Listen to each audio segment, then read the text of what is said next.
Bismillahirrahmanirrahim. Assalamualaikum warahmatullahi wabarakatuh.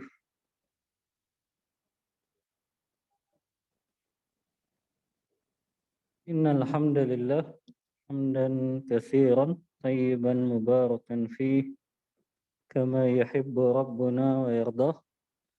Wa asyhadu an la ilaha illallah wahdahu la syarika lah wa asyhadu anna Muhammadan abduhu wa rasuluh. Allahumma salli wa sallim ala nabiyyina Muhammadin sallallahu alaihi wasallam wa ala alihi wa ashabihi wa man tabi'ahum bi ihsanin ila yaumiddin. Rabbi shrah li sadri wa yassir li amri wahlul 'uqdatam min lisani yafqahu qawli.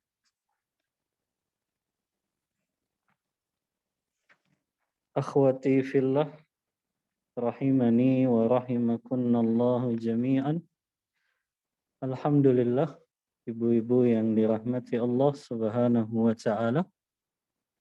Di pagi hari ini Allah Subhanahu wa taala dengan izin dan pertolongannya mempertemukan kita kembali yang sempat berpisah selama 2 tahun ya Ibu ya. Alhamdulillah kita bisa melanjutkan kembali kajian kita yang sempat libur 2 tahun kurang lebih, masih mengkaji kitab Al-Usul As-Salasah, 3 landasan pokok, 3 landasan utama yang wajib diketahui setiap muslim dan muslimah. Alhamdulillah Allah Subhanahu wa taala masih melimpahkan begitu banyak nikmatnya kepada kita, khususnya nikmat iman, nikmat Islam, nikmat sehat wal afiat, nikmat hidayah taufik, yang dengan hidayah taufik ini Allah mudahkan segala langkah kita dalam melaksanakan ketaatan kepada Allah.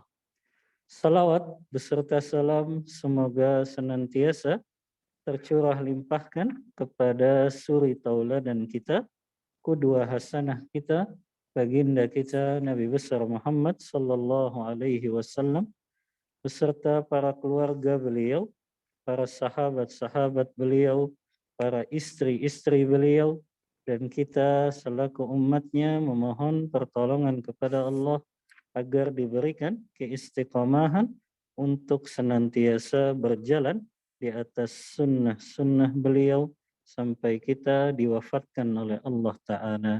Amin. Allahumma amin. Ibu-ibu yang dirahmati Allah Subhanahu wa Ta'ala, kita sampai pada perkataan muallif dalam kitab Al-Usul As-Salasah ya. Al-martabatus tsaniyatu al-iman. Tingkatan yang kedua itu iman ya.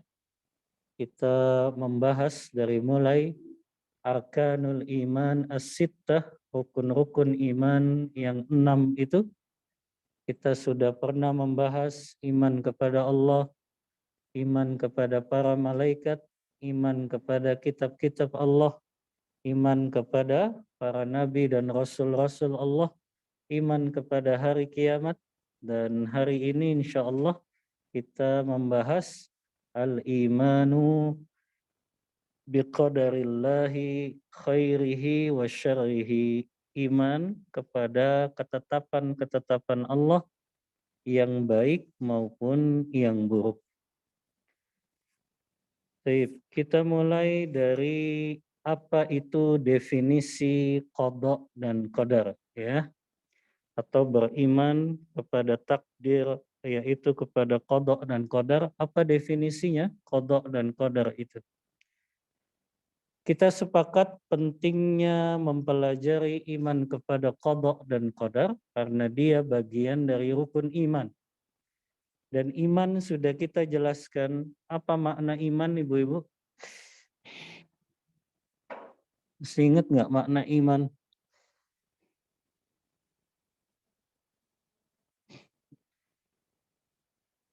Al-iman i'tiqadu bil qalbi, meyakini dalam hati, wa qawlu bil lisani, mengucapkan dengan lisan, wa amalu bil arkan, dan beramal dengan anggota tubuh. Ya, masih ada catatannya, Ibu? Atau sudah hilang jangan-jangan? Jadi itu dulu kita fahami, itulah makna iman. Jadi seseorang nggak bisa mengklaim dirinya beriman sampai dia melaksanakan 3 variabel ini. Tidak cukup dia mengucapkan saya beriman kok kepada takdir Allah, tapi secara amalan anggota tubuhnya ternyata tidak sesuai dengan apa yang dia ucapkan. Ya, berapa banyak orang yang menyatakan saya ikhlas kok menjalani ketetapan Allah, saya ikhlas kok dengan takdir Allah, tapi ketika ditimpa musibah, ditimpa sesuatu yang tidak mengenakan, muncul yang pertama kali kata-kata yang tidak ridho kepada ketetapan Allah tersebut. Makanya inilah definisi iman, bukan sekedar meyakini dalam hati, bukan sekedar mengucapkan dengan lisan, tapi beramal dengan anggota tubuh kita ini. Lisan kita ketika menerima musibah, apa yang pertama kali keluar? Ya. Kemudian bagaimana perbuatan kita setelah kita ditimpa musibah? Ya. Maka itulah manifestasi dari keimanan. Oh ada.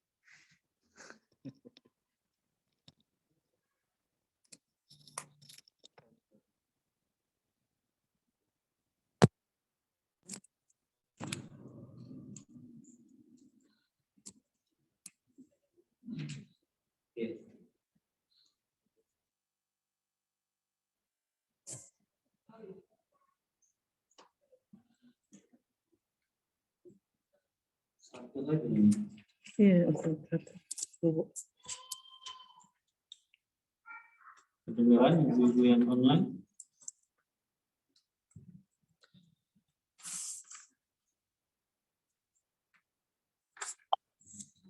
Sambungkan.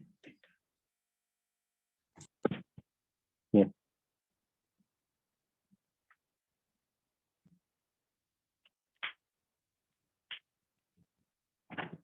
Ya.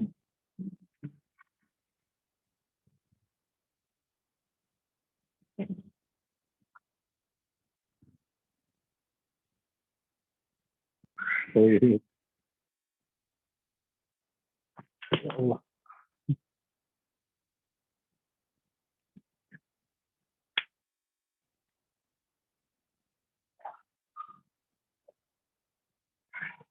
Ya, itu definisi iman, yaitu meyakini dalam hati, mengucapkan dengan lisan, dan beramal dengan anggota tubuh kita. Sekarang kita ingin tahu dalil-dalil dari Al-Quran dan Sunnah mengenai wajibnya kita beriman kepada ketetapan Allah ini. Yang pertama, dalil dari Al-Quran, firman Allah Ta'ala dalam surah Al-Qamar ayat 49. Allah Ta'ala berfirman, Inna kulla syai'in khalaqnahu biqadar. Sesungguhnya kami yang menciptakan segala sesuatu menurut ukurannya. Begitu juga dalam hadis Arba'in yang kedua ya, hadis tentang Jibril. Kan sababul wurudnya, ibu-ibu sudah hatam ya hadis Arba'in. Sabab urutnya hadis yang kedua ini, kenapa Umar bin Khattab menyampaikan hadis ini kan?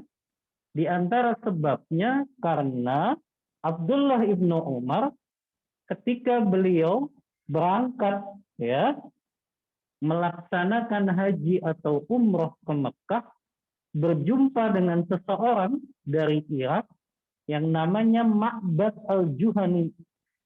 Kemudian orang ini meniadakan takdir Allah. Dia menafikan adanya ketetapan Allah. Maka Abdullah ibnu Umar pun datang kepada bapaknya Umar bin Khattab menyampaikan kalau dia berjumpa dengan laki-laki yang ternyata dia menafikan takdir Allah ini. Makanya kemudian Umar bin Khattab membawakan hadis yang kedua itu, Ibu, dalam kitab Arba'in An-Nawawi. Di antaranya kan Rasulullah SAW bersabda ketika ditanya oleh malaikat Jibril, "Ma huwal iman?" Apa itu iman? Maka Rasulullah menjawab, "An tu'mina billahi wa malaikatihi wa kutubihi wa rusulihi wal yaumil akhiri wa tu'mina bil qadari khairihi wa syarrihi." Engkau beriman kepada Allah, engkau beriman kepada para malaikat, engkau beriman kepada kitab-kitab, engkau beriman kepada rasul-rasul Allah, engkau beriman kepada hari akhir, dan engkau beriman kepada ketetapan Allah yang baik maupun yang buruk. Ini dalil iman atau wajibnya kita beriman kepada takdir Allah. Sekarang banyak orang yang mungkin bingung karena sering disebutkannya al-iman bil qada wal qadar. Apa perbedaan qada dengan qadar, Ibu? Apa bedanya qada dengan qadar? Atau sama aja qada dengan qadar? Hah? Apa bedanya? Beda atau sama? Arti qada dengan qadar? Beda. Di mana perbedaannya?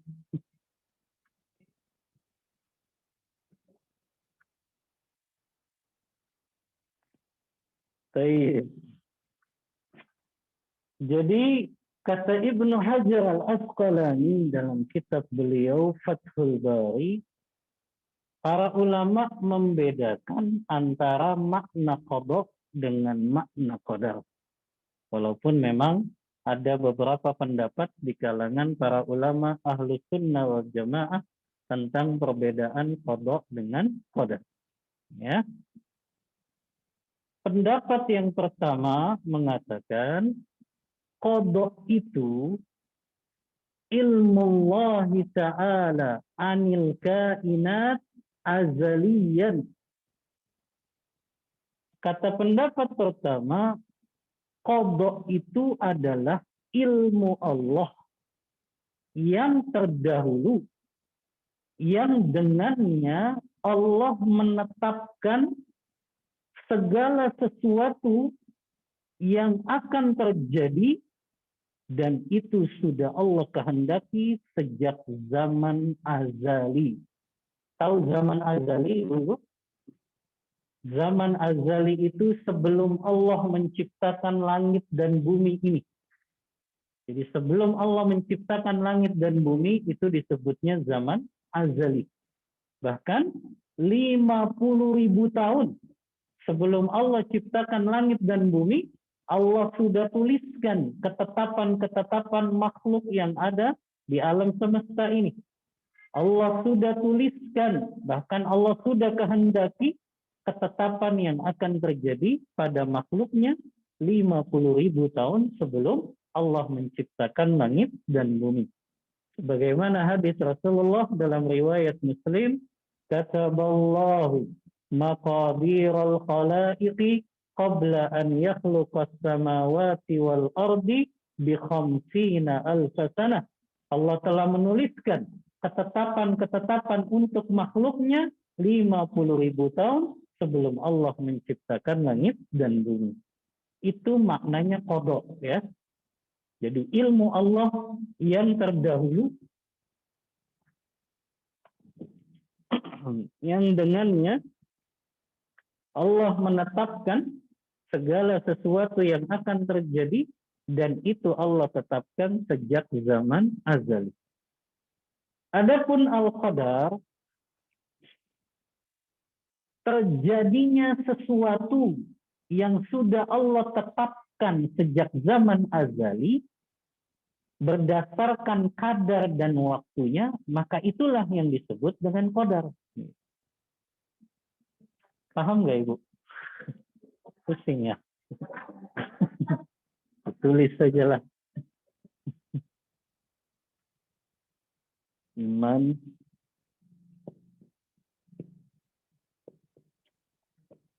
kepada qada dan qadar.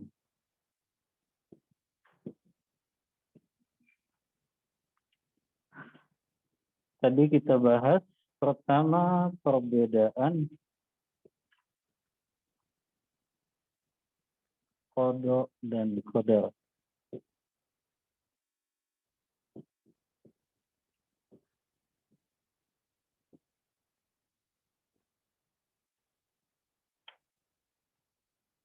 Sama qada ya.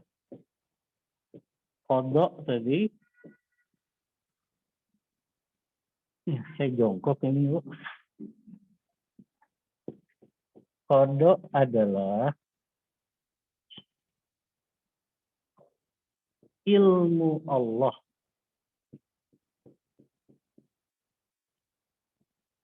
yang terdahulu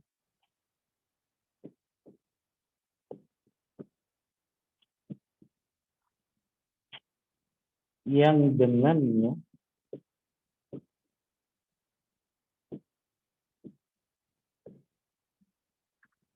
Allah menghendaki segala sesuatu. Ini.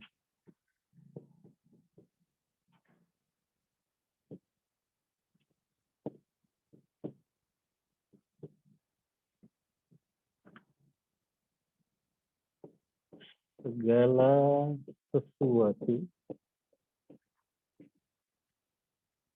sejak zaman azali.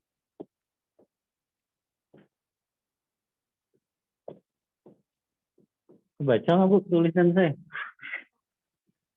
Saya jarang nulis bahasa Indonesia soalnya. Baru mulai-mulai setelah pandemi kajian saya minta pakai papan tulis soalnya. Kalau ngajar di ma'had pakai bahasa Arab. Adapun qadar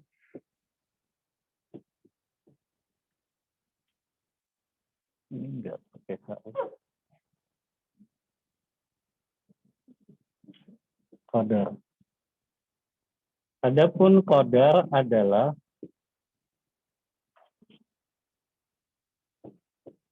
terjadinya segala sesuatu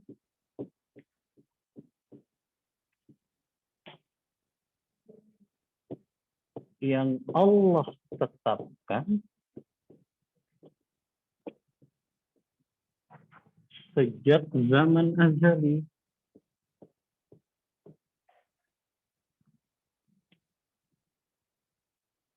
Ini hapusannya, Bu.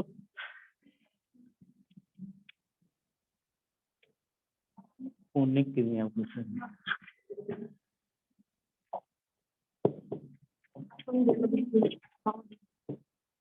Wah. Iya.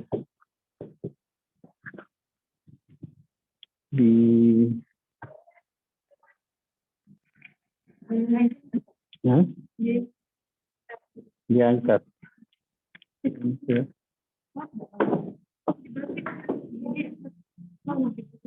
Lurus ke.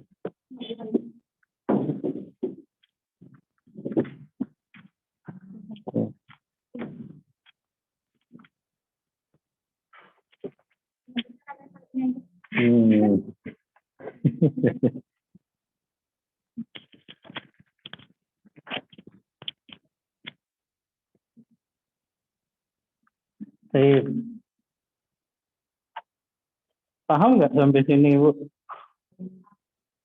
Jadi tadi kan qada itu ilmu Allah yang terdahulu memang sudah Allah tetapkan sejak zaman azali tadi. Sebelum Allah menciptakan langit dan bumi ini, itu sudah Allah tetapkan. Tapi terjadinya apa yang Allah takdirkan itu, nah itulah disebut dengan takdir. Contoh ya, kita mengalami pandemi wabah COVID, itu sudah Allah tetapkan 50.000 tahun sebelum Allah ciptakan langit dan bumi. Itu namanya apa, Bu? Qada. Tapi terjadinya COVID di 2019 tuh ya, 2019 itulah yang disebut takdirnya Allah. Ya, maka itu bedanya antara qada dengan qadar. Ya.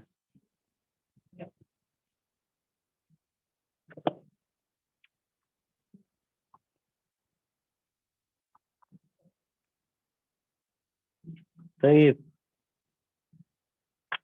Kita lanjut dengan rukun iman kepada takdir. Maknanya iman kepada takdir Allah ini atau qada dan qadar tidak akan sempurna sampai memenuhi 4 rukun ini ya. Jadi ada 4 rukun iman kepada takdir.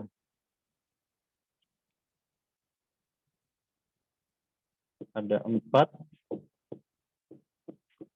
rukun iman kepada qada dan qadar.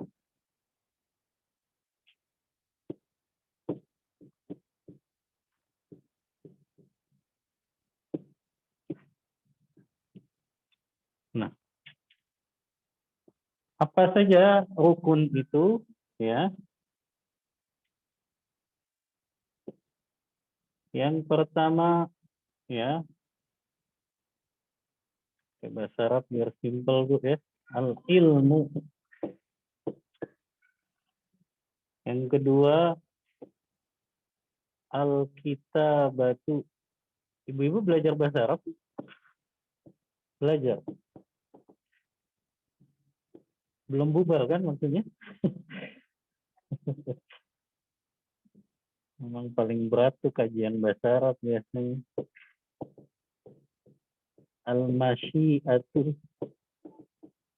Yang keempat al-khalqu. Nanti kita jelaskan makna ini. 4 ya. Al-ilmu, al-kitabatu, al-masyiatu, al-khalqu. Ini rukun iman kepada qada dan qadar. Rukun yang pertama, apa maknanya al-ilmu? Maknanya kita meyakini ilmu Allah itu mencakup segala sesuatu. Apapun yang belum terjadi, yang akan terjadi, yang sedang terjadi, maupun yang akan terjadi nanti sampai hari kiamat, itu semuanya tidak luput dari ilmunya Allah Ta'ala. Itu makna rukun iman kepada qadar yang pertama itu. Jadi ilmu Allah telah meliputi segala sesuatu. Maka kita meyakini apapun perbuatan seorang hamba yang belum terjadi pun hari ini, Allah sudah mengetahuinya apa yang akan terjadi. Yang sedang terjadi pun Allah sudah mengetahui ilmu tentang itu. Maka inilah rukun iman yang pertama kepada qada dan qadar ya. Bahwasannya Allah mengetahui apa yang telah terjadi, Allah mengetahui apa yang akan terjadi, dan Allah Maha mengetahui yang sedang terjadi, dan Allah Maha mengetahui yang belum terjadi. Maka tidak ada yang luput dari pengetahuan Allah. Bahkan semua kondisi hambanya itu Allah tahu. Apakah itu ajalnya, rezekinya, geraknya, diamnya, sengsaranya, bahagianya gitu ya. Sedihnya, suka dukanya, itu Allah tahu. Maka tidak ada yang luput dari pengetahuan Allah. Bahkan siapa saja penghuni surga beserta amalannya itu sudah ada dalam ilmu Allah. Dan siapa saja penghuni neraka beserta amalannya itu juga ada dalam ilmu Allah. Ya. Namun nanti kita menjelaskan dengan detail kalau Allah sudah tahu penghuni surga dan neraka, terus untuk apa kita beramal, Ustaz? Kan gitu ya. Ternyata ini juga pernah ditanyakan oleh seorang sahabat. namanya Malik ibnu Jursum. Beliau pernah bertanya kepada Rasulullah, "Ya Rasulullah, bayyin lana dinana ka'annana khuliqnal an."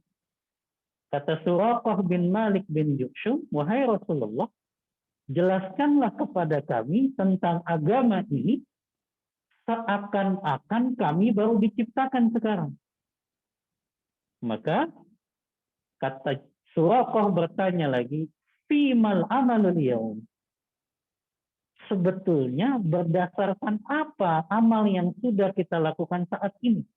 Apakah perbuatan yang kita lakukan hari ini itu fima jaffatil aqlam wa jarat bihil maqadir? Apakah amalan yang kita lakukan hari ini berdasarkan goresan pena yang ada di Lauhil Mahfuz dan Allah sudah takdirkan itu, atau kata beliau fima nastaqbil, apakah memang itu belum ditetapkan oleh Allah? Maka kata Rasulullah, la bal fima jaffatit bihil aqlam wa jarat bihil maqadir. Tidak semua perbuatan yang hari ini kita lakukan itu sudah tertulis dalam Lauhil Mahfuz dan sudah ada dalam ketetapan Allah. Maka kata Suraqah bin Malik bin Jushum, fiman amalul yaum ya Rasulullah. Kalau begitu ngapain kita beramal wahai Rasulullah? Kalau semuanya sudah ditetapkan oleh Allah. Maka Rasulullah menjawab, i'malu fakullun muyassarun lima khuliqalah. Kata Rasulullah, beramallah kalian, berusahalah kalian, karena setiap amalan kalian akan dimudahkan bertemu dengan takdirnya masing-masing. Jadi kita nggak disuruh mikirin takdir itu. Kita nggak disuruh memikirkan apa yang Allah tetapkan. Tapi yang kita diperintahkan udah beramal saja. Karena amal kita akan dimudahkan bertemu dengan takdir ketetapan yang sudah ditetapkan Allah. Ya. Maka ini rukun yang pertama.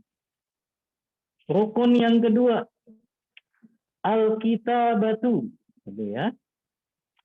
Apa maknanya al-kitabatu? Kita meyakini bahwasannya seluruh kejadian, seluruh peristiwa yang menimpa semua hamba di muka bumi ini itu sudah ditulis oleh Allah di Lauhil Mahfuz. Ya. Jadi kita meyakini di semua kejadian yang terjadi, segala peristiwa yang menimpa kita itu sudah dituliskan oleh Allah di Lauhil Mahfuz 50.000 tahun sebelum Allah menciptakan langit dan bumi. Sebagaimana hadis riwayat Muslim tadi yang Ana sampaikan, kata Rasulullah, kataballahu maqadiral khalaiq qabla an yakhluqas samawati wal arda bi khamsina alfasana. Kata Rasulullah SAW, Allah telah menuliskan takdir setiap makhluk 50.000 tahun sebelum Allah menciptakan langit dan bumi ini. Maka ini rukun yang kedua, iman kepada qada dan qadar. Begitu juga Allah Ta'ala menyebutkan dalam surah Al-Hajj ayat yang ke-70. Kata Allah, alam ta'lam anna Allah ya'lamu ma fis sama'i wal ard. Inna dzalika fi kitab. Tidakkah engkau ketahui bahwasannya Allah mengetahui apa yang ada di langit dan apa yang ada di bumi. Dan yang demikian itu sudah terdapat dalam sebuah kitab yang ditulis oleh Allah, yaitu di Lauhil Mahfuz. Yang ketiga, rukun iman kepada qada dan qadar al-masyiah. Al-masyiah itu artinya kehendak. Maka kita meyakini kehendak Allah pasti terlaksana karena kekuasaan Allah itu menyeluruh di muka bumi dan langit. Nah, ini yang penting ya. Kita meyakini kehendak Allah pasti terlaksana.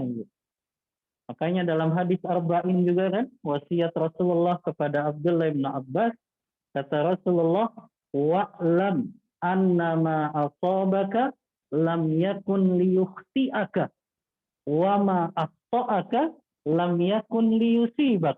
Kata Rasulullah, ketahuilah wahai Abdullah bin Abbas, apa yang sudah Allah tetapkan untukmu nggak akan pernah meleset gitu. Ya. Sebaliknya apa yang tidak Allah tetapkan untuk kita itu nggak akan pernah mengenai kita. Ya.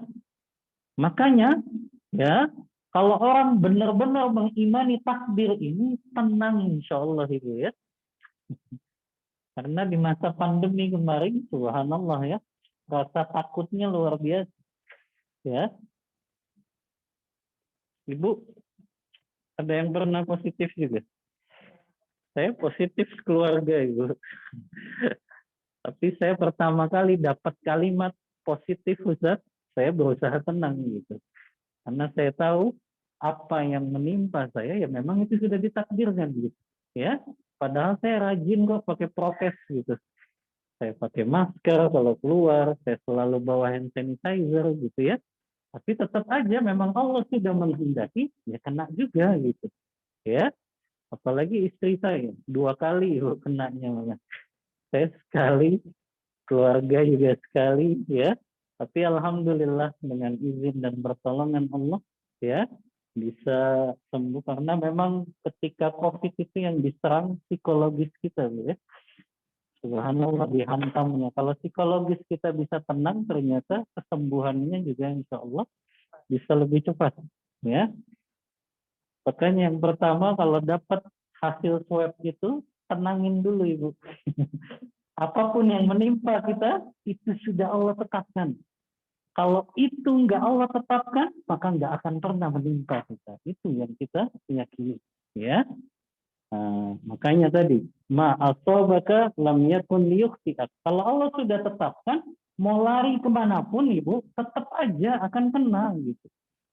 Biasanya kan kalau orang lagi bawa mobil, tiba-tiba bannya bocor, aduh, coba nggak lewat sini ya. Gitu ya. Padahal kalau Allah sudah tetapkan bannya bocor, dia mau lewat mana saja ya akan bocor gitu loh. Ya. Jadi jangan katakan coba nggak lewat sini, ya. Sama Ibu, ketika kena COVID nggak usah nyalain orang. Coba nggak ketemu fulan ya. Coba nggak berjumpa dengan fulanah ya. Coba nggak begini-begini. Sudah, itu sudah ketetapan Allah ya. Kita kan sukanya gitu ya. Kalau kena musibah kita hukumi orang lain kan gitu. Ya.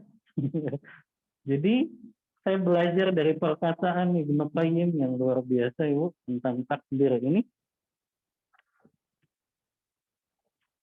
Ibnu Qayyim mengatakan dan ini yang mudah-mudahan semakin membuat kita tenang Ibu kalau kita tertimpa musibah malapetaka apapun, kata Ibnu Qayyim Ibu ya dalam kitabnya ini Syifa'ul Alil fi masailil qada wal qadari wal hikmati wat ta'lil. Ini judulnya obat bagi orang yang bermasalah terhadap keimanannya kepada qada dan qadar. Jadi beliau memberi obat penawar kepada orang yang selama hidupnya mungkin salah dalam memahami iman kepada qada dan qadar. Beliau mengatakan Ibu dalam kitabnya ini kebanyakan manusia mereka mengeluh ketika ditimpa musibah karena mereka bodoh dengan hikmah yang ada di balik musibah tersebut. Ya. Kebanyakan manusia mengeluh, berkeluh kesah gitu ya, ketika ditimpa musibah karena mereka bodoh dengan hikmah yang ada di balik musibah tersebut. Ini kata-katanya dalam sekali Bu. Saya pertama baca ini subhanallah ya. Kita sering ngeluh, kita sering gelisah gitu ya.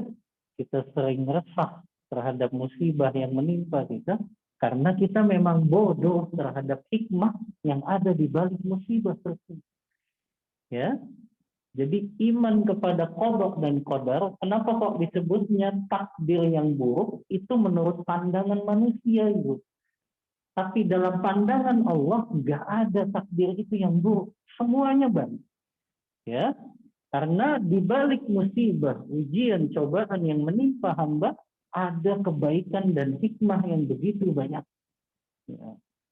Yang mungkin saat ini belum kita ketahui hikmah dari musibah tersebut. Tapi setelah beberapa bulan, beberapa tahun kita baru tahu hikmah dari setiap musibah yang menimpa kita. Ya. Ibu mungkin banyak mengambil hikmah dan musibah dari wabah pandemi ini ya, Ibu. Dapat hikmah nggak Ibu? Di antaranya bisa dekat sama anak Bu ya, anak belajar diliburin. Atau malah nggak senang kalau anaknya di rumah. Lebih susah ya jadi dia. Saya di antara hikmahnya, saya keluarga sekarang baru mau ngaji Bu. Jadi setelah banyak ada juga yang meninggal dari keluarga di Jakarta, baru itu mereka minta kajian. Dulu saya ajakin kajian susah banget tuh. Tapi setelah mereka sudah pernah memakai oksigen, ventilator tuh mereka sudah merasakan begitu dekatnya kematian tuh baru sadar ya, ya Allah. Ya. Nah, itu diantara hikmahnya yang saya dapatkan Ibu. Alhamdulillah saya punya kajian keluarga besar sekarang. Dulu susah banget diajak untuk kajian. Ini sudah ya. Oh, yang keempat belumnya. Rukun iman kepada qada dan qadar yang keempat. Al-khalqu. Apa artinya al-khalqu? Al-khalqu itu artinya Allah yang menciptakan segala yang terjadi, segala apa yang menimpa manusia, dan segala yang diperbuat oleh manusia. Maka perbuatan hamba itu memang ciptaan Allah. Sebagaimana firman Allah Ta'ala dalam surah As-Saffat ayat 96, Wallahu khalaqakum wa ma ta'malun. Dan dialah Allah yang menciptakan kamu dan menciptakan apa yang kamu perbuat. Ya, maka al-khalqu ini kita yakini, Ibu. Ya, apa yang kita perbuat, apa yang terjadi, itu semuanya ciptaan Allah Ta'ala. Dan inilah yang menyebabkan Ibu, beberapa orang tergelincir dalam kekeliruan dalam memahami iman kepada qada dan qadar. Ya, nanti kita akan bahas kelompok-kelompok yang melenceng ketika mereka mengimani qada dan qadar ini. Ya. Tadi dalil al-masyiah belum ya, Bu ya? Dalil tentang segala meyakini kehendak Allah pasti terjadi, diantaranya hadis tadi ya, yang Anda sampaikan, hadis riwayat Tirmizi kepada Abdullah bin Abbas, anna ma akhta'aka lam yakun yusibak wa ma asabaka lam yakun yukhti'ak. Dalil dari Al-Qur'annya surah At-Takwir ayat 29. Allah Ta'ala berfirman, وَمَا تَشَاءُونَ إِلَّا أَيَّشَاءَ اللَّهِ. Dan kamu tidak dapat menghendaki untuk melakukan sesuatu kecuali itu di bawah kehendak Allah Ta'ala. Jadi manusia itu punya hak untuk ikhtiar dan berusaha. Tapi semuanya di bawah kehendak Allah Ta'ala. Ya. Jadi manusia apapun yang dia perbuat maka itu berada di bawah kehendak Allah Ta'ala. Ini rukun iman kepada qada dan qadar. Sekarang kita bahas penyimpangan-penyimpangan yang terjadi ketika mengimani qada dan qadar ini. Ya. Ini muncul juga ini ketika masa pandemi. Ada 3 kelompok yuk di dalam memahami qada dan qadar ini.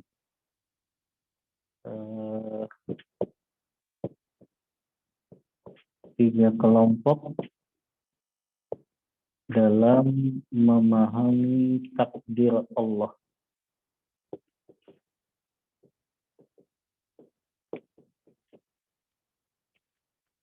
Ya. Yang pertama, ada yang namanya qadariyah.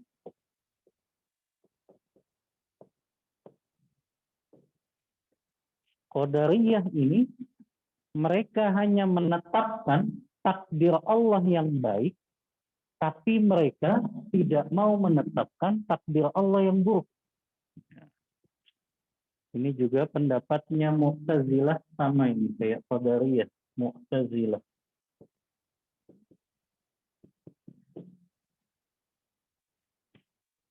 Jadi mereka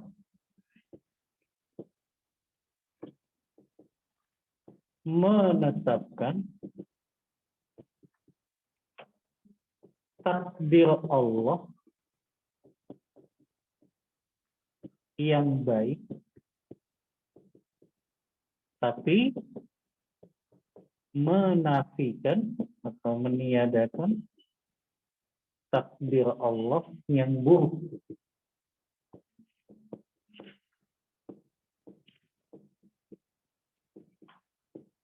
Nah,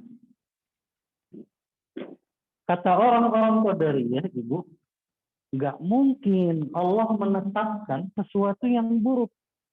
Allah itu kan maha suci. Allah itu kan maha bersih dari segala cacat dan kekurangan. Maka bagaimana mungkin Allah menetapkan suatu keburukan bagi seorang hamba? Bagaimana Allah menetapkan hamba melakukan maksiat, hamba berbuat syirik, hamba melakukan kezaliman, padahal Allah itu kan maha suci. Nah, ini dalilnya qadariyah. Maka semua yang buruk itu bukan berasal dari takdir Allah. Tapi yang baik itu baru berasal dari takdir Allah. Ya. Paham Ibu dalilnya mereka? Ya, ini dalilnya qadariyah, ya. Makanya Rasulullah bersabda, qadariyah majusu hadhil ummah.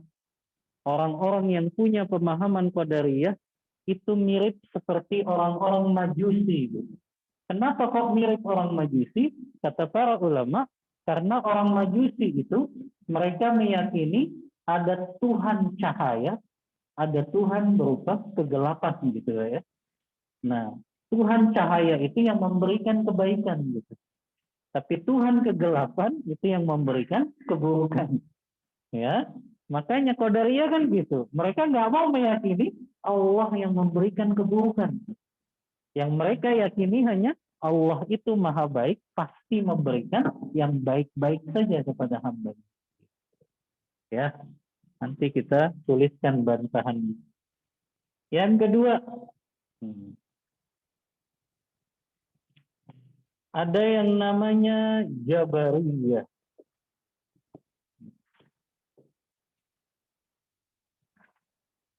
Jabariyah ini sebaliknya Ibu, dari Qadariyah. Orang-orang Jabariyah ini justru mereka mengkultuskan, bukan mengkultuskan ya, artinya pasrah kepada apa yang Allah tetapkan saja. Manusia nggak punya kehendak atau kemampuan untuk usaha. Itu muncul dulu di masa pandemi ya. Manusia tidak punya kehendak.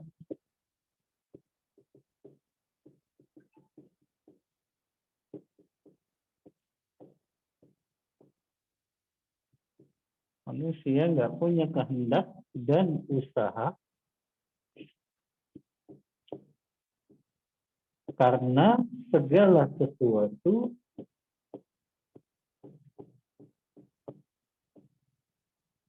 sudah ditakdirkan Allah.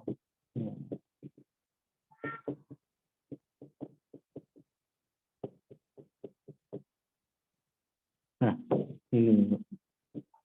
Jadi kata mereka semuanya kan udah ditakdirin Allah, udah kita nggak usah usaha, udah kita nggak usah beramal, orang semuanya udah ditetapkan kok sama Allah. Ya, di masa pandemi kan juga gitu Bu, ya.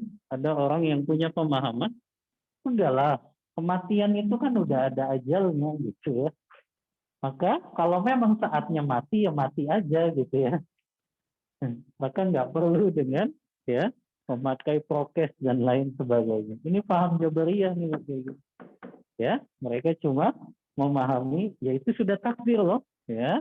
Maka nggak ada kehendak usaha yang bisa dilakukan manusia. Nah, baru yang ketiga yuk, ini pemahaman yang benar yaitu pemahaman Ahlus Sunnah wal Jamaah. Ya, mati ya Bu ya. Nyala ya.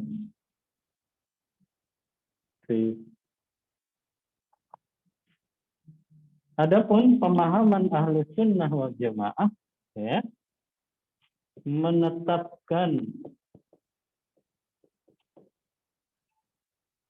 takdir Allah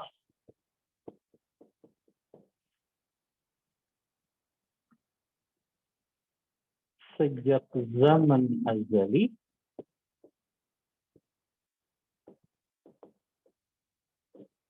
dan menetapkan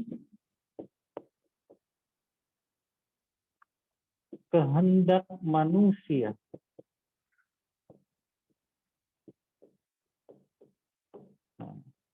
Namun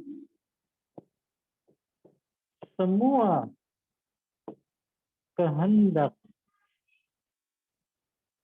manusia berada di bawah kehendak Allah.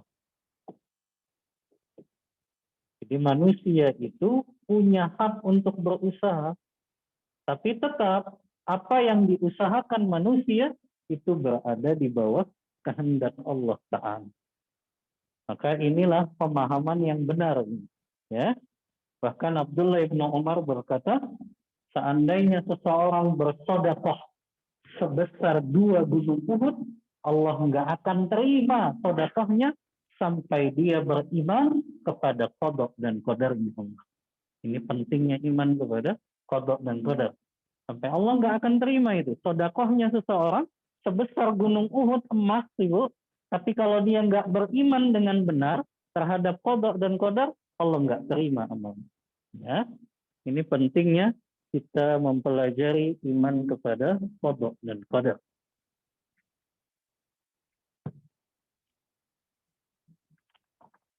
Baik. Selanjutnya, ini udah ditulis atau tunggu dulu? Kita belajar macam-macam takdir habis ini.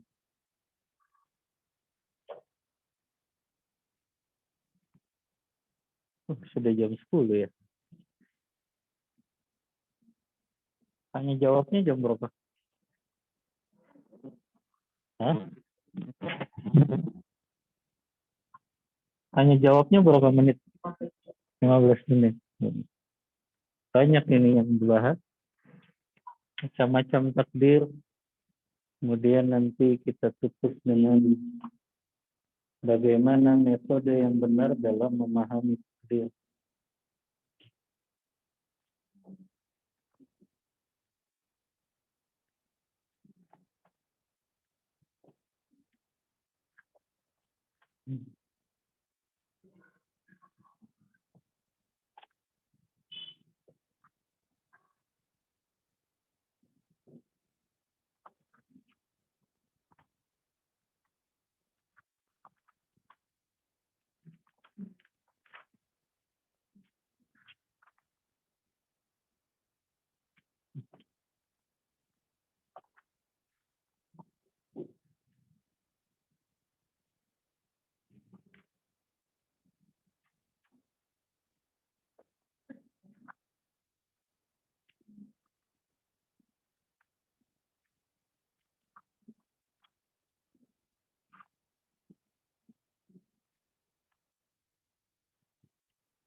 Baik.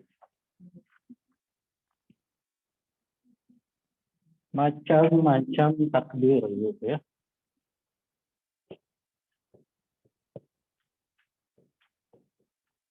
Macam-macam takdir. Yang pertama, takdir azali.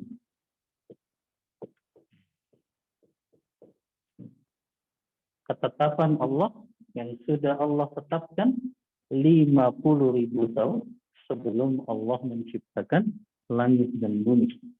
Ini disebutnya takdir azali, ya. Ketetapan Allah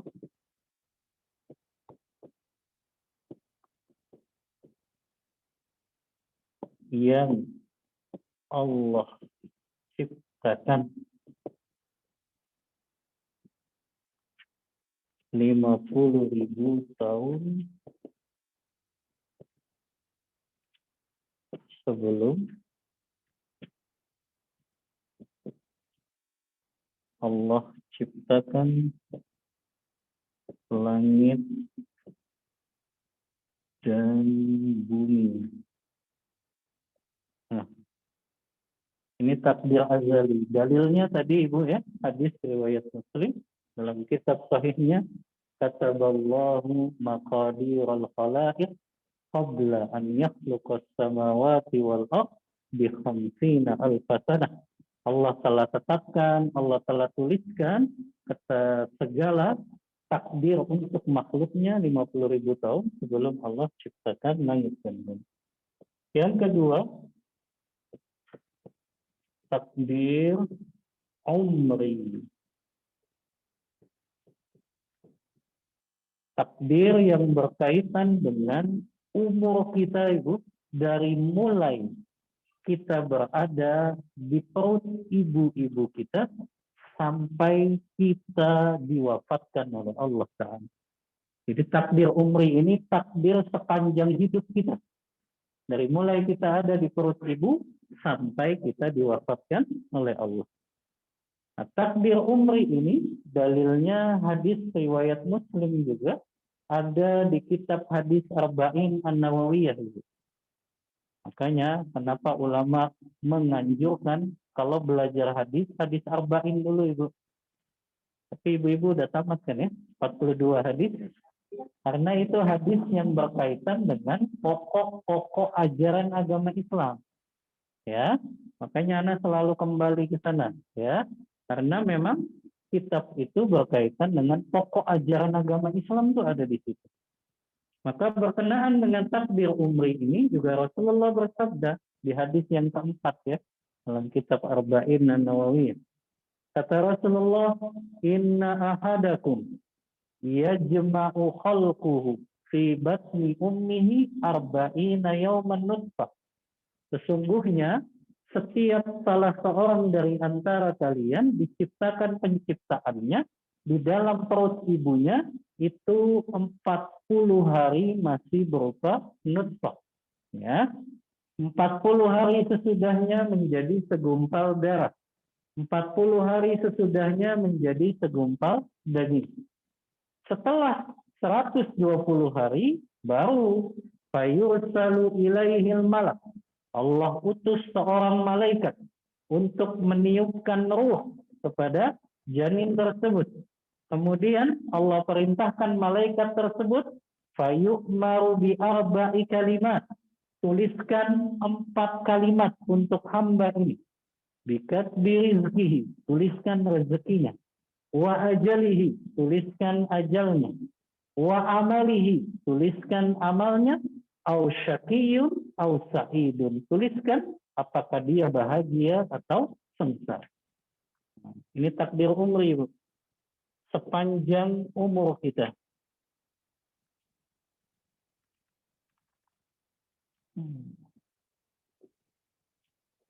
Jadi sepanjang umur kita dari mulai kita dalam perut ibu.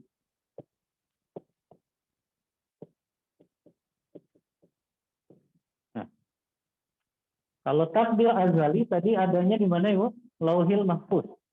Kalau takdir umri adanya di mana? Di catatan malaikat. Ingat ya. Jadi yang 4 itu tadi Ibu, apa saja? Rezeki kita, ajal, amal, bahagia atau sengsara, ya, itu takdir yang Allah perintahkan malaikat untuk mencatat.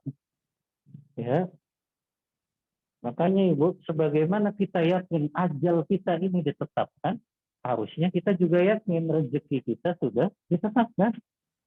Makanya nggak perlu kita mencari rezeki dengan cara-cara yang diharamkan Allah, kan begitu ya. Kita udah ditetapkan kok, ngapain cari dengan cara-cara yang diharamkan Allah. Ya, baik. Ini takdir yang kedua, takdir umri ya. Yang ketiga, takdir sanawi. Sanawi itu tahunan.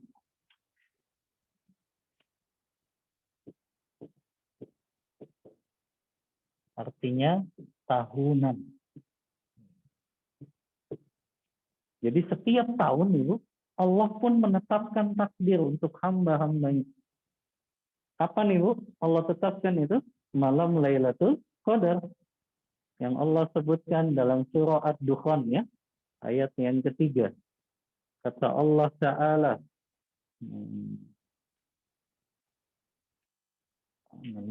surat Ad-Dukhan, ayat yang ketiga.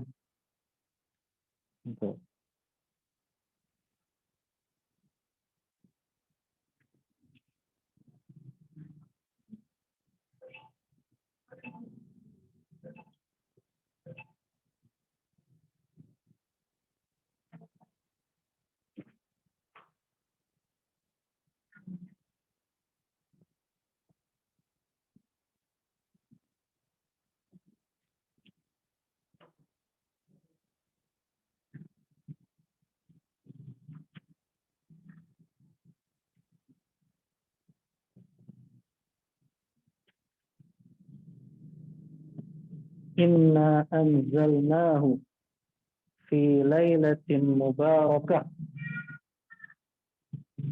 fiha yufraku kullu amrin hakim. Kata Allah Ta'ala, kami yang menurunkan Al-Quran itu di malam yang penuh keberkahan. Maksudnya malam Lailatul Qadar.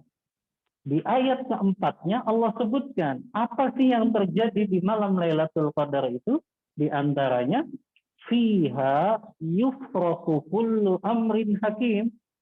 Di malam itu kata Allah, kami yang putuskan, kami yang atur segala perkara untuk makhluk-makhluknya. Ya. Jadi fiha yufraku kullu amrin hakim itu menjelaskan semua ketetapan-ketetapan makhluknya 1 tahun yang akan datang itu Allah perintahkan malaikat untuk menuliskan. Jadi malam Lailatul Qadar itu Ibu, Allah panggil malaikat, tuliskan atau bukan dituliskan, dengan Allah berikan kayak kita mungkin melihat layar gitu ya. Malaikat diperlihatkan ini si fulan, ini yang akan menimpanya 1 tahun yang akan datang. Akan ditulis oleh malaikat. Ya. Itu yang disebut dengan takdir tahunan. Ya, surah Al-Qadar kan juga berbicara itu ya. Ketika Allah mengatakan Lailatul Qadri khairun min alfi syahr, tanazzalul malaikatu waruhu fiha biizni rabbihim min kulli amr. Allah menetapkan segala sesuatu di malam Lailatul Qadar itu untuk 1 tahun yang akan datang. Yang keempat, jadi takdir tahunan tadi ada di mana Ibu? Catatan malaikat juga ya. Yang keempat, takdir yaumi. Kalau yaumi artinya apa Ibu? Harian. Jadi ada takdir harian juga Ibu.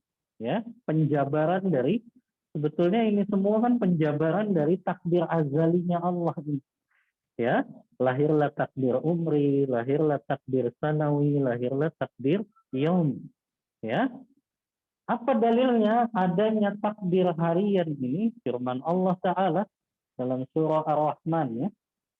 Saya lupa ayat 56 kalau nggak salah. Coba dicek. Yas'aluhu ma fis samawati wal ard kulla yaumin huwa fi sya'nin. Semua yang ada di muka bumi ini meminta kepada Allah. Kulla yaumin huwa fi sya'n. Setiap hari Allah berada dalam kesibukan. Kata Abdullah bin Abbas ketika menafsirkan setiap hari Allah berada dalam kesibukan, maknanya Allah yang menghidupkan dan mematikan setiap hari. Allah yang memuliakan dan menghinakan seorang hamba. Ya, Allah yang memudahkan dan mempersulit urusan seorang hamba. Maka itulah makna dari kulla yaumin huwa fi sya'an. Setiap hari Allah selalu berada dalam kesibukan. Allah menetapkan segala ketetapan hariannya kepada hamba-hambanya. Ya. Paham sampai sini, Bu? Mau dicatat dulu atau mau difoto? Mencatat yang paling cepat kan difoto ya.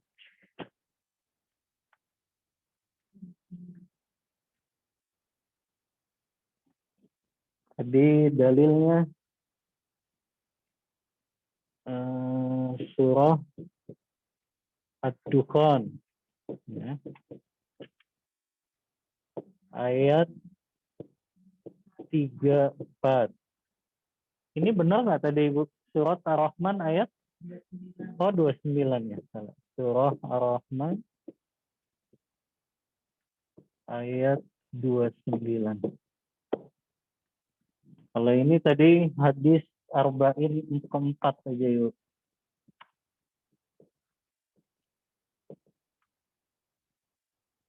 Adapun yang pertama tadi hadis riwayat Muslim.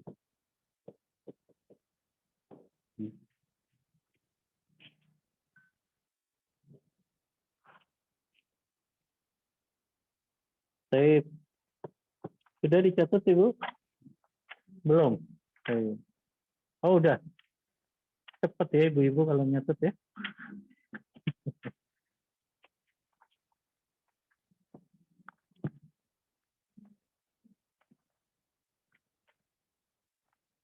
Saya kalau ngajar santri putri malah lama sekali kayaknya nyatetnya. Diukir-ukir kayaknya.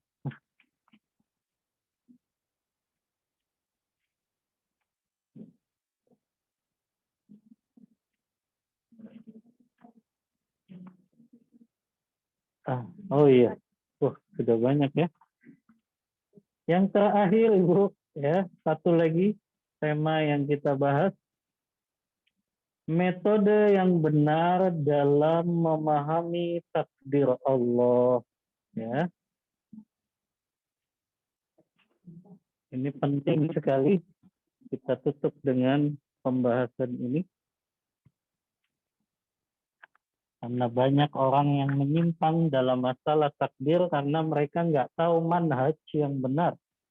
Metode yang benar dalam memahami qada dan qadar.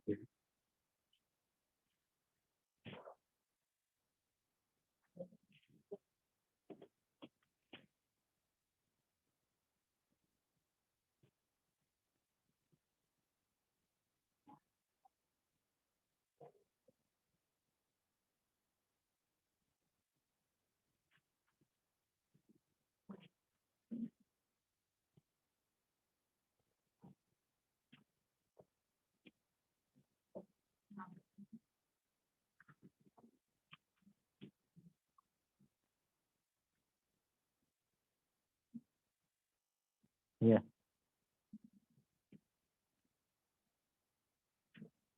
Pembahasannya manhaj ya atau metode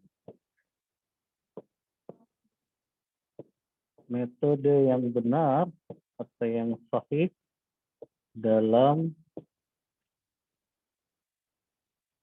beriman kepada qada dan qadar Allah.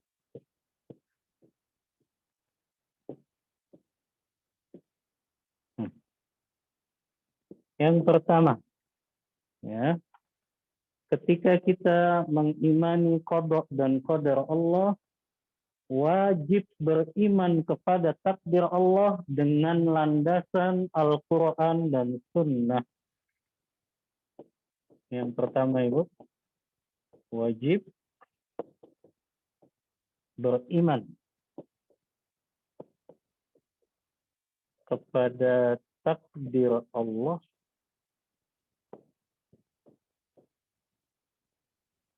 dengan landasan. Jadi bukan dengan logika, bukan dengan perasaan. Kalau mengimani takdir Allah sesuai Al-Quran dan Sunnah landasannya. Ya.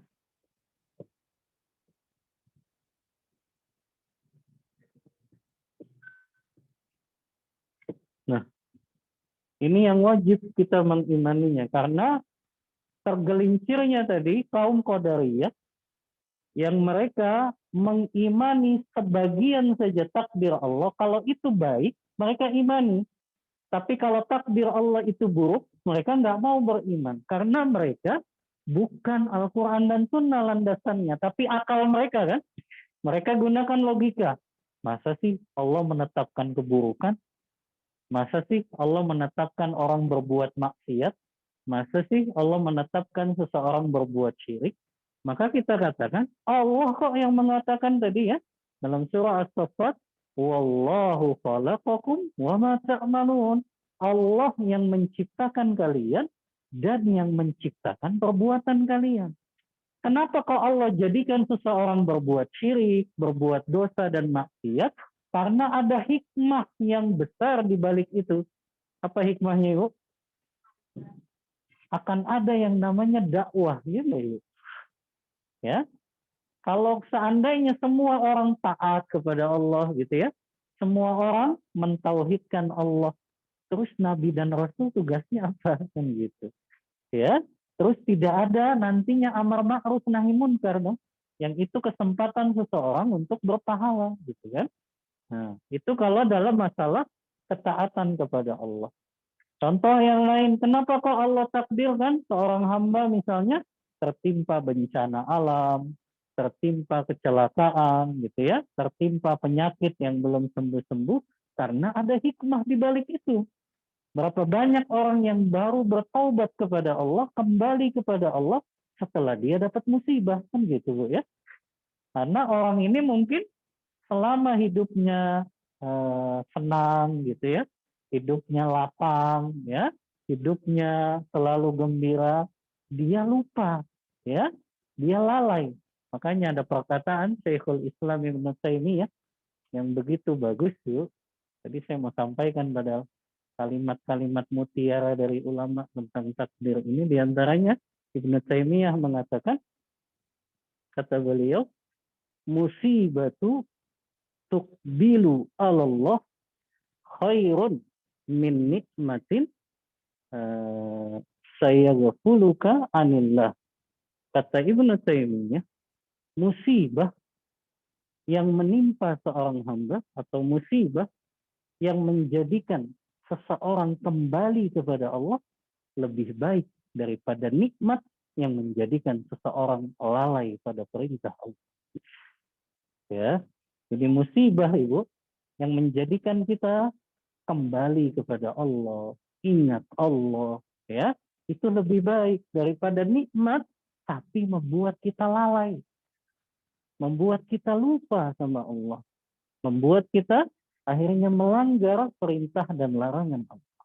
Ya, maka musibah yang itu menyebabkan orang jadi bertaubat, kembali kepada Allah lebih baik daripada nikmat yang dia justru lalai kepada perintah Allah. Baik. Ini yang pertama. Yang kedua, Ibu, kaidah kita dalam memahami takdir Allah tidak mendalami masalah takdir.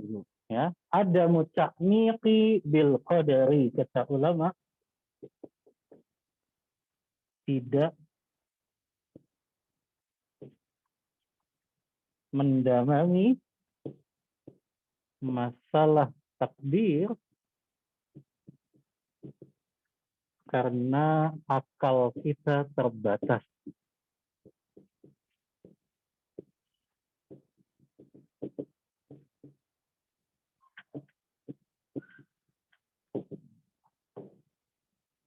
Ada yang mungkin bisa kita pahami dengan akal, ada yang nggak bisa, Ibu, kita pahami dengan akal. Gitu ya. Setiap ketetapan-ketetapan Allah, maka tidak perlu kita dalami masalah takdir ini. Tapi yang penting kita beramal saja sesuai dengan perintah Allah dan Rasul.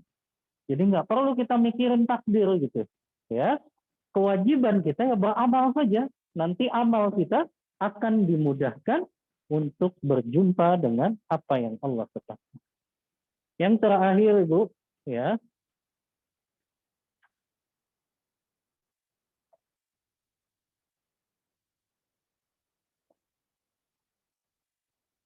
Yang terakhir,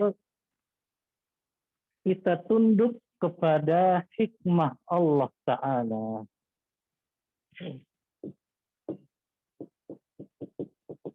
Kita wajib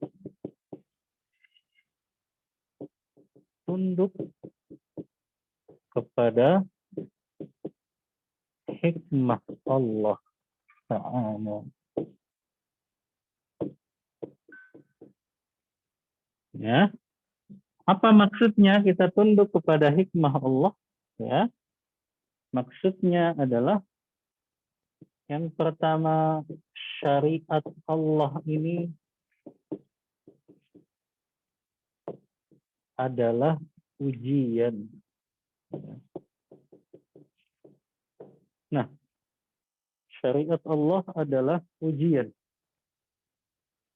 Kemudian hikmah Allah juga bahwasannya segala perintah Allah itu baik dan segala larangan Allah itu buruk. Segala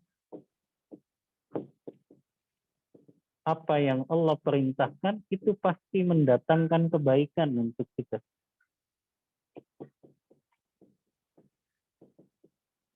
Dan segala apa yang Allah larang pasti itu karena akan ada mudarat dan bahayanya.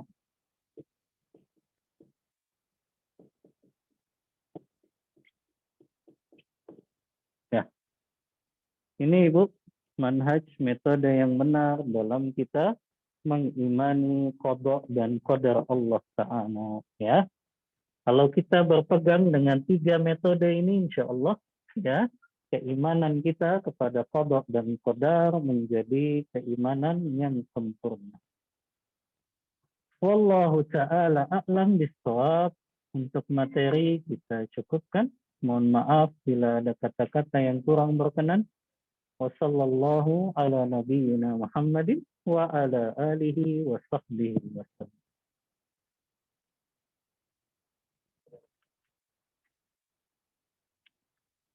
Kita buka tanya jawab. Yang pertama, Ustaz izin bertanya. Kami para wanita yang sibuk mengurus anak, namun berusaha maksimal. Mungkin untuk beramal dan bertolabul ilmi di zaman yang seperti saat ini, mungkin tidak masuk surga tanpa ke neraka terlebih dahulu.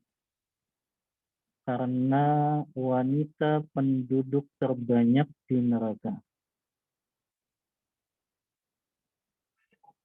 Maksudnya gimana ini ya? Kami para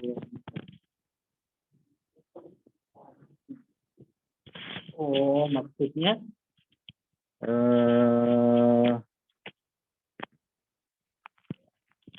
mungkin bagaimana caranya ya agar bisa masuk surga tanpa mampir ke neraka dulu gitu. Padahal kaum wanita ini banyak dikabarkan Rasulullah memang ya menjadi penduduk terbanyak di neraka nanti. Ya, jazakillahi khairan, pertanyaan yang bermanfaat. Ya. Nggak kedengeran itu.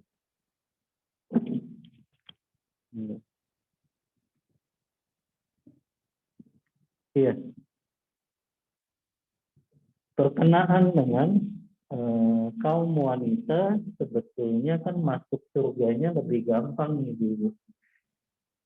Kata Rasulullah SAW dalam hadis riwayat Imam Ahmad yang dihasankan oleh Syekh Albani, Rasulullah bersabda, "Idza shallatil mar'atu khamsaha wa shamat syahraha wa ata'at zawjaha wa hafizat farjaha qila laha udkhulil jannah min ayyi abwabil jannati syi'ti."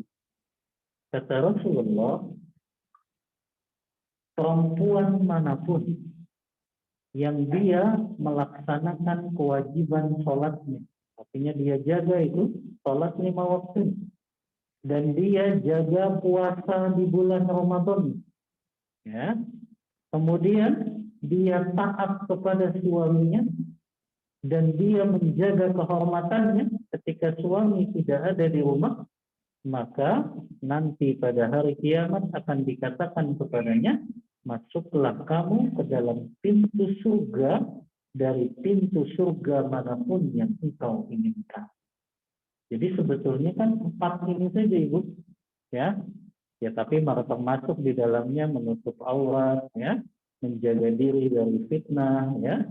Maka seorang perempuan dia melakukan amalan-amalan yang wajib saja Ibu dia jaga ini. Sholat 5 waktu dia jaga, puasa Ramadan jangan lupa, yang punya hutang cepat dikodok, ya. Kemudian dia taat sama suaminya, kemudian dia menjaga kehormatannya, maka itu Allah mudahkan untuk masuk ke dalam surga, ya. Jadi sebetulnya perempuan ini kan dan ditanya dari mana nanti hartanya, karena harta istri ini kan ya memang dari suaminya Bu ya. Jadi kecuali memang yang ibu punya usaha dagang, usaha bisnis gitu ya, baru ditanya nanti tentang dari mana harta yang dia hasilkan dan kemana yang dia belanjakan. Hanya mungkin para ibu-ibu ini nanti ditanyanya kemana harta itu dibelanjakan kan gitu. Ya, apakah untuk perkara-perkara yang bermanfaat atau justru untuk perkara-perkara yang tidak bermanfaat, ya. Maka seorang muslimah, ya, kalau dia ingin masuk ke dalam surga tanpa mampir dulu ke neraka, maka dia berusaha untuk menjalani yang wajib-wajib dulu, ya. Yang wajib-wajib dulu ya tadi, ya, menjaga salat 5 waktu, menjaga puasa Ramadan, menjaga untuk taat kepada suami, menjaga kehormatannya, termasuk menutup aurat, kemudian hadir dalam majelis ilmu agama. Karena seseorang nggak akan bisa menjadi baik Ibu sampai dia mengerti tentang ilmu agama. Jadi mustahil seseorang itu bisa baik tanpa dia belajar ilmu agama. Itu mustahil. Tapi orang itu akan baik hubungannya kepada Allah, baik hubungannya kepada sesama manusia kalau dia paham ilmu agama. Adapun orang yang nggak paham ilmu agama, itu dia nggak akan bisa untuk menjadi orang yang baik. Ya, karena baik itu dari 2 sisi tadi ya. Apakah hubungannya kepada Allah, apakah hubungannya kepada sesama manusia. Ya, kalau ibu di sini single parent, ibu ya, karena nggak tahu single parentnya kenapa ya. Tapi kalau ibu mau lebih tenang di dalam menjalani kehidupannya, ya dicari lagi ibu pasangannya, ya. Ini untuk menjaga kehormatan juga dan lebih memudahkan aktivitas ibu ya di dalam mengurus anak karena ada suami yang dia mencarikan nafkah untuk ibu gitu ya. Baik, ini yang pertama. Yang kedua, Bismillah izin bertanya yang sering kami dengar yang termasuk takdir umri adalah jodoh. Mohon penjelasan. Ini masih jomblo yang bertanya. Baik. Berkenaan dengan pasangan, iya, memang itu bagian dari kehendak Allah Ta'ala yang juga sudah Allah perintahkan untuk menuliskan ya itu malaikat itu. Berkenaan dengan jodoh itu tetap itu ada dalam ketetapan Allah yang Allah tuliskan di Lauhil Mahfuz. Adapun Allah perintahkan malaikat untuk menuliskan ya jodoh itu, maka jodoh yang dituliskan malaikat ya di dalam tulisannya itu bisa berubah ya, itu bisa berubah. Makanya para ulama sepakat ketetapan-ketetapan Allah yang ada dalam tulisan para malaikat itu bisa berubah. Yang tidak bisa berubah adalah ketetapan Allah yang Allah tetapkan di Lauhil Mahfuz. Apa dalilnya? Dalilnya surah Ar-Ra'd ayat 39 kalau tidak salah Allah Ta'ala menyebutkan yamhullahu bihi ma yasha wa yuthbit. Ya, Allah Ta'ala menghapus segala yang dia kehendaki sesuai dengan apa yang ingin Allah kehendaki dari takdirnya tersebut. Allah berkehendak untuk menghapus, tapi ada yang Allah tetapkan itu nggak Allah hapus. Itu adalah takdir yang ada dalam catatan malaikat. Ada yang Allah tetapkan tidak dihapus, ada yang Allah kehendaki untuk dihapus. Ya. Maka berkenaan dengan masalah jodoh, betul jodoh sudah ditetapkan oleh Allah, tapi tetap ibu kita punya ikhtiar, usaha untuk mencari jodoh yang terbaik tentunya. Kalau kita ingin jodohnya soleh atau solehah, maka kitanya juga harus solehah dulu kan gitu ya. Jangan kita pengennya dapatnya hafiz Al-Quran gitu ya, hafal hadis Bukhari Muslim gitu ya, kemudian Muslim yang taat tapi kitanya belum memperbaiki diri, maka itu salah juga karena Allah akan mempertemukan seorang hamba insya Allah sesuai dengan sekufu setara dengan apa yang dia lakukan selama hidup. Yang ketiga, Ustaz, apakah sebelum janin berusia 4 bulan kita masih bisa mengusahakan takdir baik dan doa untuk janin kita tersebut? Ya, sebelum berusia 4 bulan gitu. Baik, jazakallahu khairan, pertanyaan yang sangat bermanfaat.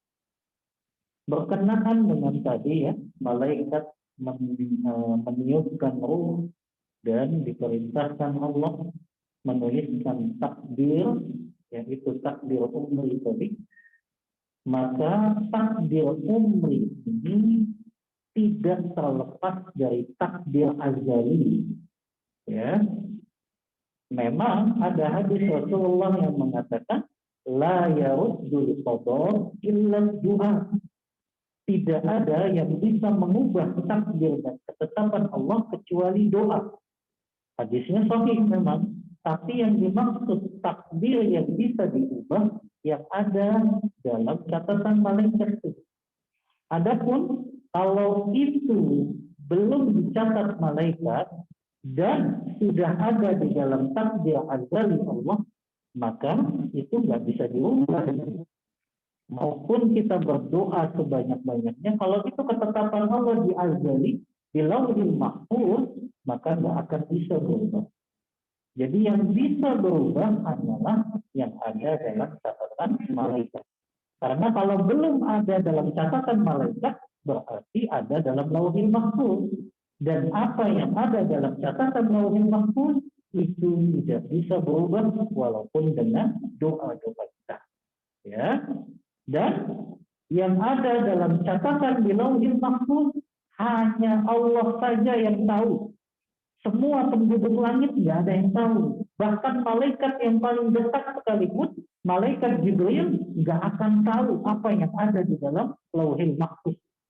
Karena hanya Allah saja yang mengetahui apa yang ada dalam catatan Lauhul Mahfuz tersebut. Maka ketika Allah mencatat itu di Lauhul Mahfuz, tidak ada makhluk langit yang mengetahui itu. Makanya Allah perintahkan malaikat untuk menuliskan yang sekedar diberitahu Allah saja. Adapun yang ada dalam Lauhul Mahfuz, malaikat pun tidak mengetahuinya. Maka kalau malaikat belum diperintahkan untuk menuliskan takdir ini, yaitu takdir umri, maka seseorang nggak bisa untuk berdoa karena takdir yang ada dalam Lauhul Mahfuz itu tidak akan berubah. Ya. Baik, selanjutnya, Ustaz, apabila sholat berjamaah dengan anak gadis di rumah, tapi bacaan Al-Fatihah tidak selesai, terus karena bacaan kita agak lambat, apakah lebih baik sholat sendiri atau berjamaah? Tapi keutamaan sholat berjamaah sangat benar. Jazakallahu khairan. Ini sholatnya di rumah ya. Berkenaan dengan sholat yang paling afdal bagi wanita, sholat berjamaah di rumahnya masing-masing. Ini sholat yang paling afdal. Kalau ibu punya anak yang sudah balik, yang bisa diajak untuk berjamaah, maka berjamaah ibu di rumah. Anak perempuannya bersama dengan anak perempuan atau cucu perempuannya kalau sudah balik juga, ya. Karena orang perempuan yang paling afdol dia sholat di rumah, tapi lebih afdol lagi kalau dia sholatnya berjamaah dengan perempuan lain di rumahnya. Sebagaimana hadis yang sahih riwayat Muslim, Aisyah radhiyallahu anha, beliau sholat bersama sahabiyah yang lain dan beliau menjadi imam. Begitu juga Ummu Salamah menyampaikan pernah berjumpa dengan Aisyah dan Aisyah menjadi imam di kalangan para sahabiyah yang lain ketika sholat berjamaah. Sholat berjamaah itu kalau perempuan semua maka safnya setara ya Bu. Sudah tahu Ibu ya? Safnya setara ya, tidak ada di depan lebih ke depan ya, atau makmumnya lebih ke belakang. Safnya setara saja di tengah-tengah ya. Maka yang lebih afdal tentu sholat berjamaah, ya. Berkenaan dengan bacaan Al-Fatihah yang tidak selesai terus, ya, maka untuk sholat berjamaah yang jahriyah itu kita itu kan cukup mendengarkan bacaan imam saja. Jadi kalau ibu sholat berjamaahnya bersama anaknya, sholat maghrib, sholat isya, sholat subuh, di 2 rakaat yang pertama, ibu cukup mendengarkan saja. Jadi tidak perlu baca Al-Fatihah. Ini pendapat yang ana lebih pegang, lebih kuat ya. Tapi kalau untuk sholat sirriyah, ya, yaitu rakaat ketiga sholat maghrib, rakaat 3 dan 4 sholat isya, kemudian sholat zuhur dan sholat asar, memang kita wajib membaca Al-Fatihah. Kalau Al-Fatihahnya tidak selesai terus, bagaimana Ustaz? Maka ibu bisa sampaikan kepada imam, tolong jangan terlalu cepat-cepat gitu.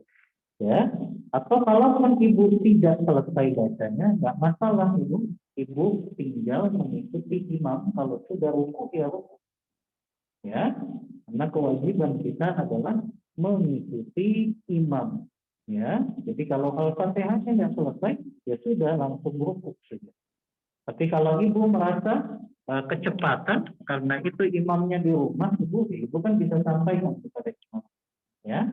Kalau bisa agak lambat atau mungkin ada jeda yang agak panjang gitu ya, tapi jangan tinggalkan sholat berjamaah. Berjamaahnya yang paling afdol sesama perempuan ya ibu. Ini berjamaah yang paling afdol kalau untuk muslimah ya sesama perempuan di rumah. Kalau memang nggak bisa dilakukan berjamaah karena nggak ada yang bisa diajak berjamaah di rumah, ya baru sholat sendirian di rumah. Tapi yang lebih afdol sholat berjamaah di rumah.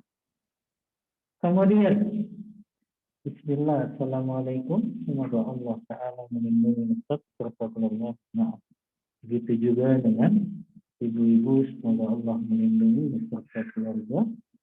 Ustaz, saya dirawat oleh nenek saya. Tiba-tiba ibu saya muncul setelah saya berusia 21 tahun. Apakah saya dikatakan tidak menerima takdir jika saya tidak ada rasa sayang kepada ibu saya? Bahkan sampai dengan sekarang, saya tidak menyukai dia karena perilaku yang banyak menyelisihi syariat. Mohon nasihat. Iya. Jazakillahu khairan. Pertanyaan yang sangat bermanfaat. Yang pertama, kewajiban kita kepada ibu yang melahirkan kita tetap berbuat baik walaupun dia melakukan pelanggaran syariat. Allah sebutkan dalam surah Luqman ayat yang ke-14 kalau tidak salah. Allah Ta'ala berfirman, wa in jahadaka ala an tusyrika bi ma laysa laka bihi ilmun fala tuti'huma wa sahibhuma fid dunya ma'rufa. Kata Allah, apabila orang tua kalian mengajak kalian untuk berbuat kesyirikan, jangan taati mereka. Tapi apa kata Allah? Wa sahibuhuma fid dunya ma'rufa. Adapun dalam perkara-perkara dunia, terus berinteraksi dengan mereka dengan cara yang baik. Jadi walaupun mungkin ada orang tua kita yang masih jatuh dalam kesyirikan, ada yang mungkin belum menutup auratnya secara sempurna, atau tadi dia sudah sengaja meninggalkan kita, ya, selama 21 tahun dia titipkan kita, apakah itu ke nenek atau mungkin ke yang lainnya, kemudian tiba-tiba muncul, ya tetap kewajiban kita berbuat baik kepada ibu yang melahirkan kita ini, ya, karena insya Allah seorang ibu nggak akan meninggalkan atau nggak akan tega meninggalkan anaknya kecuali karena ada alasan-alasan yang begitu mendesak, ya. Jadi kalau ibu punya rasa tidak suka, ya, kepada ibu Anda ini, maka coba berikan uzur kepada ibu Anda ini. Barangkali memang ketika dia meninggalkan Anda, ya memang dia dalam keadaan terdesak. Apakah mungkin dia nggak mampu secara ekonomi untuk mengurus, atau mungkin ada alasan-alasan lainnya yang itu mungkin akhirnya dilakukan oleh ibu karena dia justru merasa kalau dititipkan di sini lebih baik dibanding dia bawa-bawa, mungkin khawatir gitu ya akan mudaratnya lebih besar. Maka adapun ibu merasa tidak suka, ibu merasa benci kepada ibu yang telah meninggalkan Anda itu selama 21 tahun, ya maka kita berusaha ridho dengan ketetapan Allah tersebut. Ya, kalau ibu punya rasa benci kepada ibu tersebut, ya bisa dikatakan ibu tidak ridho dengan apa yang Allah tetapkan. Maka mulai membenahi diri dan hati saja agar ini sudah ketetapan Allah, ya. Kita dilahirkan dari seorang ibu yang ternyata meninggalkan kita bertahun-tahun, tapi dia kemudian muncul lagi. Dan cara kita adalah memberikan uzur tadi terlebih dahulu. Ada alasan-alasan yang mungkin ibu Anda tidak ungkapkan kenapa meninggalkan Anda, atau juga tadi, ya, kita tetap berlandaskan Al-Quran, berbuat baik kepada ibu yang sudah mungkin meninggalkan Anda bertahun-tahun. Konsepnya kan Al-Quran begitu Ibu ya. Kata Allah, idfa billati hiya ahsan. Ya, balaslah keburukan orang itu dengan yang namanya kebaikan. Kalaupun misalnya ibu Anda meninggalkan Anda tanpa alasan syar'i, tanpa alasan-alasan yang memang mendesak, ya sudah, tetap kita balas kebaikan dia yang telah melahirkan kita, ya, yang tentu Anda pernah sampaikan ya, dalam hadis Adabul Mufrad itu kan, Abdullah bin Umar mengatakan pernah ditanya, ya, ketika ada seseorang yang menggendong ibunya dari Yaman untuk melakukan haji ke Baitullahil Haram. Ketika tawaf dia gendong ibunya tersebut, kemudian orang ini bertanya kepada Abdullah bin Umar, "Atarani jazaituha? Apakah engkau lihat aku sudah membalas segala kebaikan ibuku?" Apa kata Abdullah bin Umar? "Qala la, belum." Ya, wala bi zafratin wahidah. Bahkan engkau belum membalas kebaikan ibumu ketika tarikan nafas dia melahirkan. Jadi satu tarikan nafas ibu kita ketika melahirkan tidak akan pernah bisa kita balas dengan kebaikan-kebaikan kita. Walaupun kita sudah hajikan, umrahkan gitu ya, sudah kita belikan rumah dan mobil, tidak akan bisa membalas satu tarikan nafas ibu kita ketika melahirkan kita. Ya, ini bagaimana Allah memuliakan para ibu, ya, Rasulullah memuliakan para ibu dan para ibu memang kedudukannya sangat tinggi dalam Islam. Wallahu ta'ala a'lam bishawab. Mohon maaf ibu kelebihan ini ya. Udah ya, nggak ada yang bertanya lagi kan? Iya, kita cukupkan kajian kita pada pagi hari ini. Mohon maaf bila ada kata-kata yang kurang berkenan. Wassallallahu ala nabiyyina Muhammadin wa ala alihi wa sahbihi wasallam. Kita tutup kajian kita dengan membaca doa kafaratul majlis. Subhanakallahumma wa bihamdik asyhadu an la ilaha illa anta